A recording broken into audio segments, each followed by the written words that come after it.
मेरे YouTube channel ABJ Hindi शिक्षण में आप सभी का स्वागत है।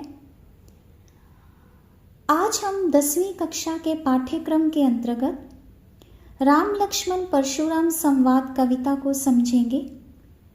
राम लक्ष्मण परशुराम संवाद श्री रामचरितमानस के बालकांड में से लिया गया है। तुलसीदास जी ने इसे अवधी भाषा में रचा है।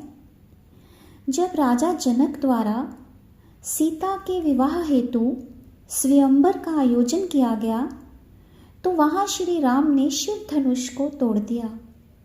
शिव धनुष के टूटने की टंकार, उसकी ध्वनि तीनों लोकों में सुनाई दी।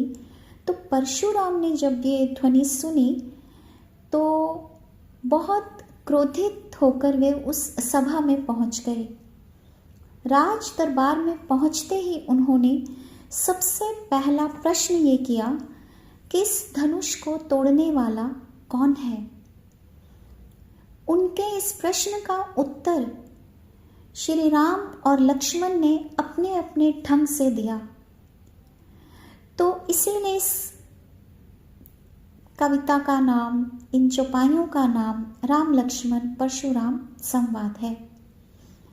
आइए इनको समझते हैं। नाथ शंभुधनी भंजनी हारा, होई केउ एक दास तुम्हारा। आएसु कहा कहिए किन मोही, सुनी रिसाई बोले मुनि कोही। सेवकु सोजो करे सेवकाई, अरि करनी करी करिए लड़ाई। सुनु राम जेहि शिवधनु तोरा, सहस्र बाहु समसो रिपु मोरा। सो बिल गाऊ बिहाई समाजा, नाता मारे जे है ही सब राजा। सुनि मुनि वचन लखन मुस्काने, बोले पर सुधरही अवमाने। बहु धनु ही तोरी लड़काई, कभू ना सिरिस कीन्ही गोसाई। यही धनु पर ममता के ही हेतु, सुनी रिसाई कह भृगुकुल केतु। रे बालक काल बस बोलत तो ही ना संभार, धनु ही सम त्रिपुरारी धनु, विदित सकल संसार। इसको समझने से पहले इसके कठिन शब्दों के अर्थों को जानते हैं। नाथ का अर्थ होता है स्वामी, शंभु धनु शिव का धनुष, भंजनी हारा तोड़ने वाला, होई होना, केउ कोई एक व्यक्ति।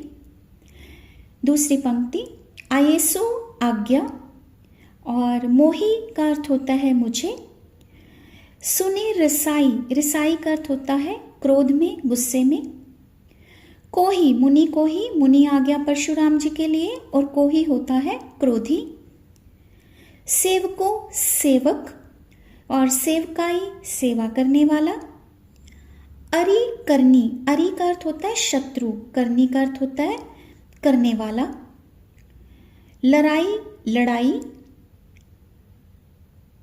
तोरा, सुनो राम जे ही शिव धुनि तोरा, तोरा मतलब तोड़ना। सहस्र बाहु नाम है। रिपु शत्रु। बिलगाऊ, बिलगाऊ का अर्थ होता है अलग हो जाए, कि पूरे इस राजसभा में जितने भी व्यक्ति हैं उससे वो व्यक्ति अलग हो जाए। बिहाई का अर्थ होता है छोड़कर या त्याग कर। समाजा, इस समाज को यानी इस सभा को। उसके बाद है नाता मारे जेही सब राजा, जेही मतलब जाएगा, मारे जाएंगे। लखन लक्ष्मण, पर सुधरही परशुराम, अवमाने अपमान करना। बहु बहुत अधिक, धनुही धनुहिया। लड़िकाई लड़कपन में, लड़कपन होता है टीनेजर, शैशवावस्था, लड़कपन में। रिस, रिस का अर्थ है क्रोध। गोसाई स्वामी। यही धनु, यही का अर्थ होता है इसी। हेतु के लिए। भृगु कुल केतु, जो परशुराम थे वो भृगु वंश से संबंधित थे। उनके कुल, उनके खानदान, उनके वंश का नाम, वंश जो था वो भृगु वंश था। तो भृगु कुल, कुल मतलब वंश, खानदान, केतु ध्वजा। तो भृगु वंश की वो ध्वजा थे, पताका थे। तो ये भृगु कुल केतु परशुराम जी के लिए ही आया है। अब आप इसको समझेंगे। तो जब परशुराम ने प्रश्न किया तो श्री राम ने उत्तर दिया, नाथ संबोधनी भंजनी हारा, हे स्वामी, शिव धनुष को तोड़ने वाला आपका ही कोई एक दास होगा, दास कोई सेवक होगा। आयेसु कहा कहिए किन मोही, आप मुझे आज्ञा करके क्यों नहीं कहते। सुनी रिसाई बोले मुनि को ही। सुनी, ये सुनकर क्रोधी मुनि परशुराम क्रोध में बोले। देखो 2 बार आ गया, रिसाई भी क्रोध होता है, कोही भी क्रोध होता है। तो मुनि की विशेषता क्या है कोही कि वे क्रोधी हैं, और बोले कैसे, गुस्से में।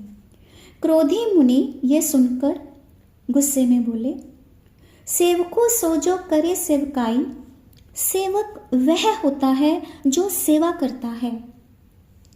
अरि करनी, शत्रु का कार्य केवल और केवल लड़ाई करना होता है। यानी शत्रु लड़ाई करता है और तुमने ये जो कार्य किया है ये शत्रुओं वाला कार्य है। तुमने शिव धनुष को तोड़कर लड़ाई करने का प्रयत्न किया है।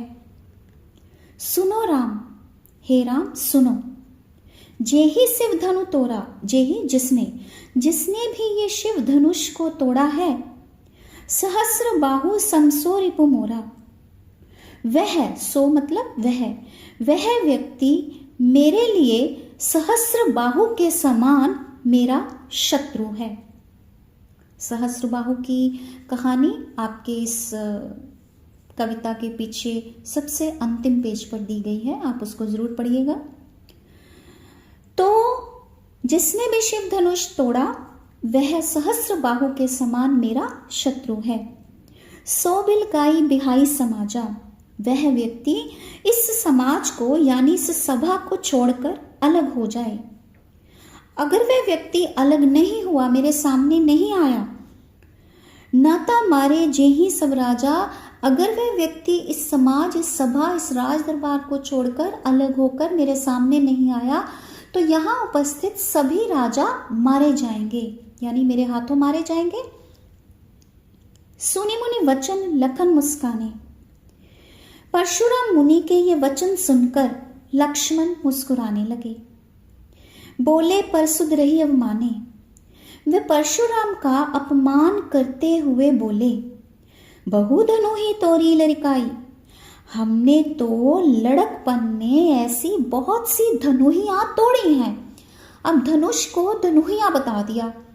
अब जब आप किसी महत्वपूर्ण चीज को उसको आप थोड़ा सा उसका स्तर नीचे ले आएंगे तो सामने वाले को क्रोध आएगा। कहाँ तो वो शिवजी का धनुष, और कहाँ उस शिवजी का धनुष को लक्ष्मण ने किसके समान बता दिया कि हमने लड़कपन में ऐसी बहुत सी धनुहियां तोड़ी हैं। कभू ना सिरिस कीन्ही गोसाई, लेकिन तब स्वामी आपने हम पर कभी भी क्रोध नहीं किया। यही धनु पर ममता के ही हेतु, इसी धनुष पर इतनी ममता किस लिए, इतना प्यार किस लिए, इसी धनुष के साथ इतना प्रेम क्यों।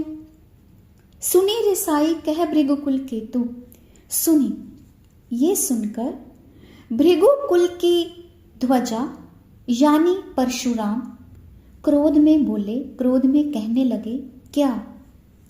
रे नृप बालक, हे राजकुमार, नृप का अर्थ होता है राजा, बालक का, राजा का बालक, राजा का पुत्र। हे राजकुमार, काल बस मृत्यु के वश में होकर बोल रहे हो, तो ही ना संभार, तुम संभल कर नहीं बोल रहे हो। हे बालक, तुम संभल कर सोच समझ कर नहीं बोल रहे हो। ऐसा लगता है कि तुम मृत्यु के वश में होकर बोल रहे हो। मृत्यु के वश में होना कि जिस तरह से तुम बोल रहे हो तो तुम मेरे हाथों मारे जाओगे, तुम्हारी मृत्यु हो जाएगी। धनु ही सम त्रिपुरारी, धनु विदित सकल संसार। त्रिपुरारी, 3 लोकों के स्वामी। त्रि होता है 3, पुर लोक, पुरारी स्वामी, रारी स्वामी, धनु धनुष, तीनों लोकों के स्वामी, यानी ये शिवजी का धनुष है। तो शिवजी के धनुष को तुम धनु ही के समान बता रहे हो। जिसे तुम धनुहि के समान बता रहे हो, विदित सकल संसार, सारा संसार जानता है कि यह तीनों लोकों के स्वामी शिव जी का धनुष है। उम्मीद करती हूँ आपको राम लक्ष्मण परशुराम संवाद की यह पहला संवाद बहुत अच्छे से समझ आ गया होगा। अगर आप थोड़ा सा भी मेरे समझाने के ढंग को पसंद करते हैं तो मेरे YouTube चैनल को सब्सक्राइब करें, शेयर करें, लाइक करें, कमेंट करें। धन्यवाद।